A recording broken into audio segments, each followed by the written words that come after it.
congratulations. Palitan namin you're one of the top earner ng Kumu. So what do you do in Kumu? Kung bakit kayo nag-earn ng ganun ka, how much? First,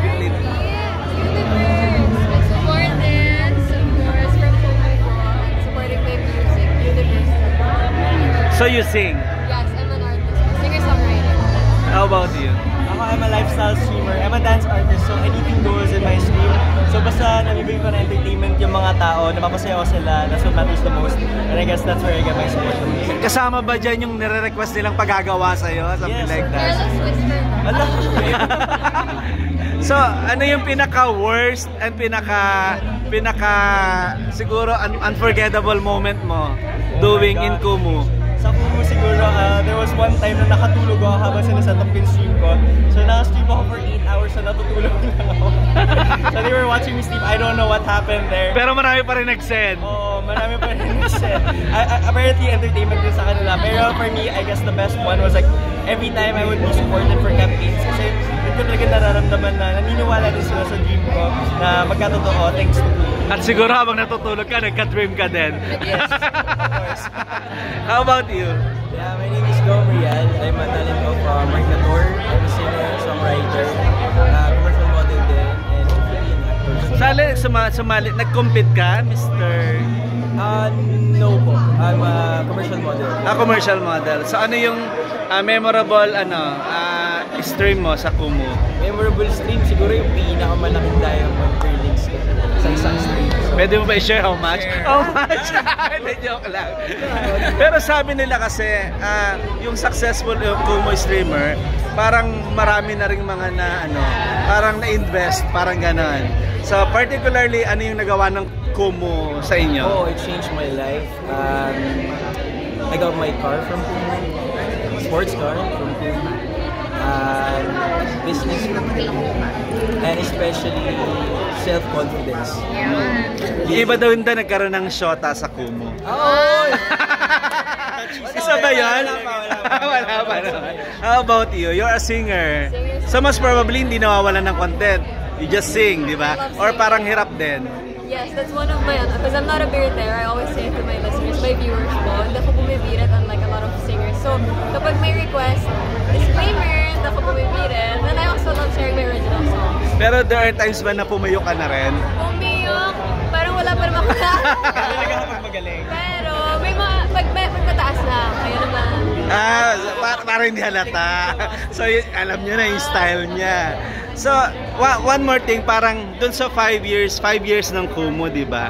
Ano yung mga aabangan pa dun sa mga susunod yung mga stream? Oh, for me, definitely ako kasi parang Hindi ka na matutulog. Hindi na ako matutulog. Storyteller na ako ngayon. Ako na yung magpapatulog. Nalo ka na. Pero, jokes aside, grabe, ang daming opportunities that are waiting for us in Kumu as artists. So, abangan lang talaga ng mga viewers and supporters namin yung mga ipapursue namin as artists as well. Kasi ang daming nabibigay po sa amin. So, yun talaga. So, storyteller, isa ba yung storyteller mo yung life mo? Or love life mo? Hindi naman po.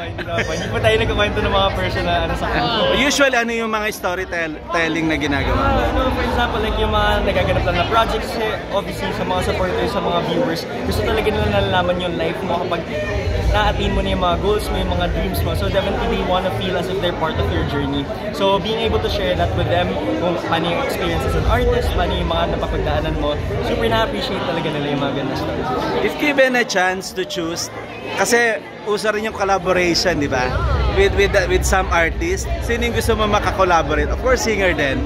You wanna duet with? Hindi na ko lalayo, yung Dilaw, and then yung Dilaw, and they started with Kumu yan kasi. And I'm good friends with P. De La Rosa din. So definitely Dilaw po. Bakit? Oh, wow! Sample naman dyan. Bakit? Sayo, sayaw. Bakit ikaw, guys? Okay, yung sa'yo naman, what to expect pa? Kumu, 5th year Kumu. I've heard that we're going not just local, we're going international. So watch out for Kumu, guys. And it's all about world domination. Yeah, domination. Domination. So, how do you enjoy itong Kumu first, no? Kumu and meeting different yung mga streamers. So how was it? Sino yung mga nilulook forward yung mas makita pa in person dito at makilala pa ng lubusan? Yung mga Kumu streamers ninyo. Because a lot of my supporters were volleyball supporters then. So for me, it's a Gemma Galante. They're here then, I saw them. And ako pa, I'm from Ireland. So kakauwi ko lang last year. So seeing like a lot of streamers, a lot of them faces in real life, super surreal, super happy. Marami rin na pa-head turn dun sa suot mo ngayon. Baka naman pwede mong i-flex sa amin yung... Sino yung nag-design and sino pumili? Talagang diamond, no? Sabi nila diamond gala, so I brought the diamond in the gala. So, handa ka na ba umakyat ang stage for a best dressed? Actually, ngayon. Pinaktish ko na po. So, would you like to thank Kumu for giving an opportunity to be part of it and maging part din ng Kumu? Oh, grabe. I mean, I've been here since 2020. Nag-build pa lang yung Kumu. So grabe, thank you so much for all the opportunities na nabigay mo sa akin, Kumu. I have yet to give it back to all the Kumunizens and also yung mga fellow streamers ko and the big bosses. Marami kayong pagtutukan pa when it comes to me. Stay tuned. You're the last. You, share something about Kumu and congratulations and thank you. Thank you so much, Kumu peeps, sa aking CDR fan. Shout out sa inyo lahat.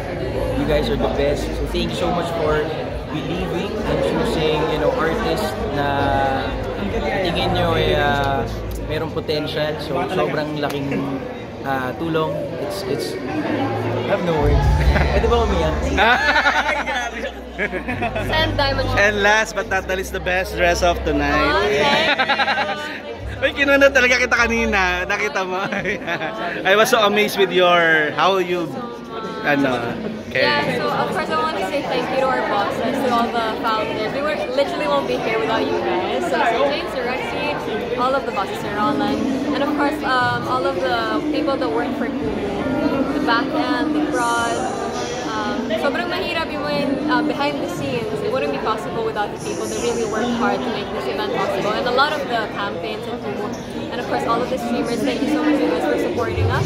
And last but not the least, my universe. Thank you so much to my supporters, my family on Kumu na sumusupport. Naniniwala po sa akin from the very start, even outside of Kumu, supporting my music, me, my artistry, and listening to my original songs everywhere. There's more to come para sa akin, para sa mga streamers. So I hope you guys stay there. Diyan lang kayo.